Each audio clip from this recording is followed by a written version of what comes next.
दिनै 31 मार्च आरो दिनैनि साना बर' हारिमानि थाखाय मोनसे जारिमिनारि सान। जाय 31 मार्चखौ जों बर' हारिया सिबियालासे मानियालासे थानो हाया। बेनो जाबाय बड'फानि जोनोम सान। आरो बर' हारिनि बिफा बड'फानि जोनोम सानखौ बर' हारियाल' नङा, बे खोबाव रायजो नाङैनो आसाम नाङैनो दाब दाब जायगा फरायसालिमायाव फालिदों। नंगौ, दिनै बर'नि बिफा बड'फानि 67थि जोनोम सान आरो दिनैनि सानखौ रायजो सरकारा फरायसा सान महरै फोसावनाय जायो आरो फोसावनायजोंल' थायालासेनो आसाम सरकारा रायजो नाङैनो फरायसा सान महरै फालिबाय आरो मान होबाय। बियो बर' हारिनि थाखाय बेसेबां बाख्नायथावना आरो गोग्गाथावना। जाय सानखौ बर' हारिनि सिनस्रि दुलाराय बर' फरायसा आफादा बे सानखौ गोलाव समनिफ्रायनो सरकारनिसिम फरायसा सान महरै फोसावनो दाबि खालामबोदोंमोन। दिनै आबसुनि बे थांखिया एबा नोजोरा 100% जाफुंसारबाय। बेनि अनगायैबो आरो मा गिदिर बाथ्रा थाबावनो हानो होनना जों गनायना लानांगोन।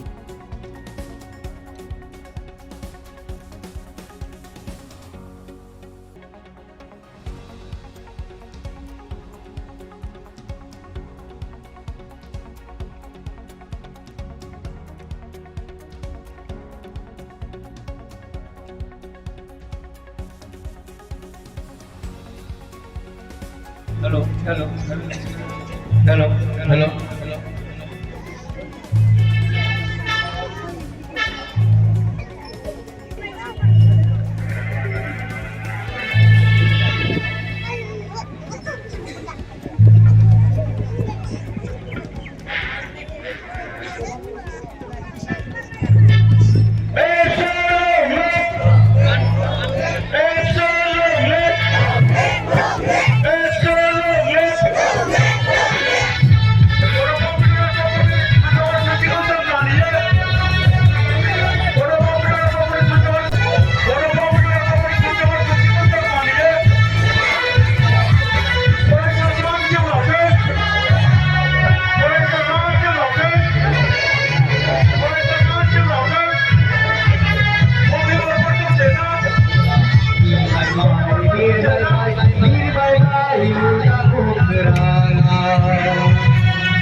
गोजोन सुदेम बारा बारलांथों आफा अबंगसाय संसाराव गोजोन सुदेम बारा बारलांथों आफा अबंगसाय दावगानो हाथों आफा अबंगसाय अनलायनाय सहायनाय गियानजों दावगानो हाथों आफा अबंगसाय हारि अलखदाव मिथिंगानि खैफोद अननायजों सोरखिनो हाथों आफा अबंगसाय। क'क्राझार सहरनि साखाथि थिथागुरियाव थानाय मानास पाब्लिक स्कुला 2023-24 सोलोंथाइ बोसोरनि गोदान मुं थिसननाया सोलिगासिनो। थिथागुरियाव थानाय इंराजि बिजोंनि मानास पाब्लिक स्कुलाव दासान्दि नार्सारिनिफ्राय 7 थाखोसिम गोदानै मुं थिसननाया सोलिगासिनो।